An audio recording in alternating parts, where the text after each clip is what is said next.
जब हम विलुप्ति या एक्सटिंक्शन शब्द सुनते हैं तो मन में क्या आता है? डायनासोर, डोडो पक्षी। लेकिन ये सिर्फ एक अंत नहीं है। सोचिए, ये तो जैसे हमारे प्लैनेट का एक रीसेट बटन है, एक ऐसी जबरदस्त ताकत जो हमेशा से जीवन को नया रूप देती आई है। पर एक मिनट, क्या विलुप्ति हमेशा ही एक बुरी चीज है? सुनने में थोड़ा अजीब लगता है ना? पर चलिए जरा इस सवाल की तह तक जाते हैं। तो इस पूरी कहानी को समझने के लिए हमें एकदम शुरुआत से शुरू करना होगा। हमें समझना होगा कि जीवन की अपनी एक नॉर्मल ले, एक रिदम होती है। साइंटिस्ट इसके लिए एक शब्द इस्तेमाल करते हैं, बैकग्राउंड एक्सटिंक्शन। मतलब ये वो नॉर्मल स्पीड है जिस पर प्रजातियां हमेशा से खत्म होती आई हैं। ये एक धीमी नेचुरल प्रोसेस है जो धरती पर हमेशा चलती रहती है।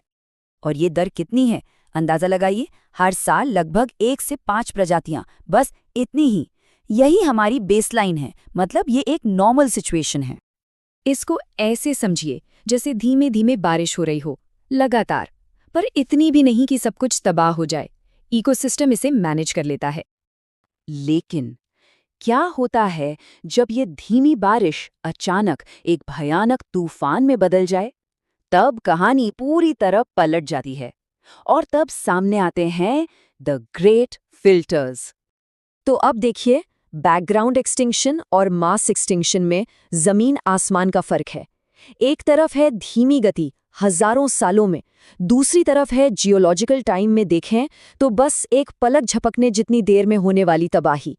एक में कुछ प्रजातियां, दूसरे में लाखों, एक लोकल, दूसरा ग्लोबल। तो किसी भी घटना को मास एक्सटिंक्शन यानी महाविनाश कहने के लिए कुछ शर्तें हैं, कुछ नियम हैं। पहला, दुनिया की 75% से ज्यादा प्रजातियां खत्म हो जानी चाहिए। दूसरा, ये तबाही पूरी दुनिया में फैलनी चाहिए, किसी एक जगह पर नहीं। और तीसरा, ये सब जियोलॉजिकल हिसाब से बहुत तेजी से होना चाहिए, मतलब 20 लाख साल से भी कम समय में। तो अब हम धीमी बारिश की बात नहीं कर रहे।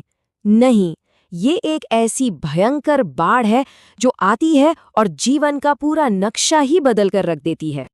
तो चलिए अब एक टाइम मशीन में बैठते हैं और धरती के इतिहास के उन 5 सबसे बड़े संकटों को देखते हैं जब ये विनाशकारी बाढ़ आई थी। हमारे प्लैनेट के इतिहास में ऐसे 5 बड़े महाविनाश हुए हैं। इन्हें द बिग 5 कहते हैं।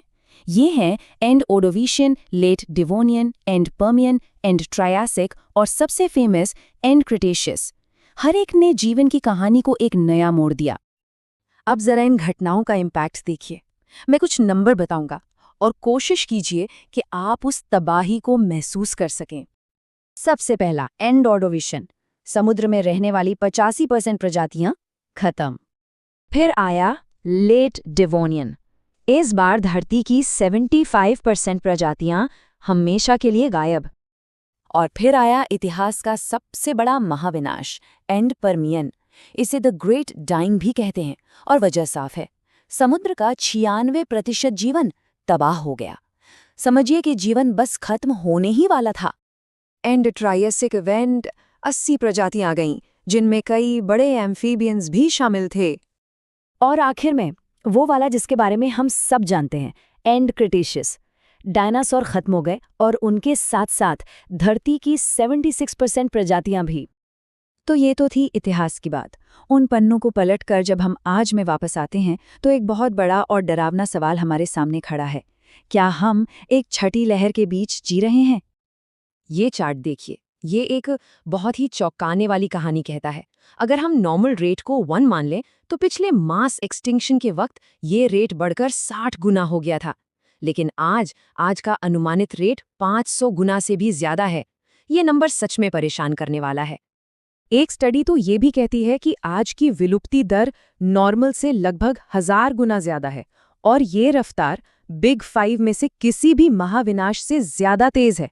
मतलब जो हो रहा है वो इतिहास के सबसे बड़े संकटों से भी तेज हो रहा है। ये एक बहुत बड़ी चेतावनी है। तो आखिर में बस एक बात सोचने के लिए छोड़ जाते हैं। धरती के पिछले महाविनाश, वो एस्टेरॉइड से हुए, ज्वालामुखियों से हुए, सब नेचुरल था। लेकिन करोड़ों साल बाद जब कोई हमारे समय की चट्टानों को खोदेगा और पढ़ेगा तो वो चट्टानें हमारे दौर की क्या कहानी सुनाएंगी?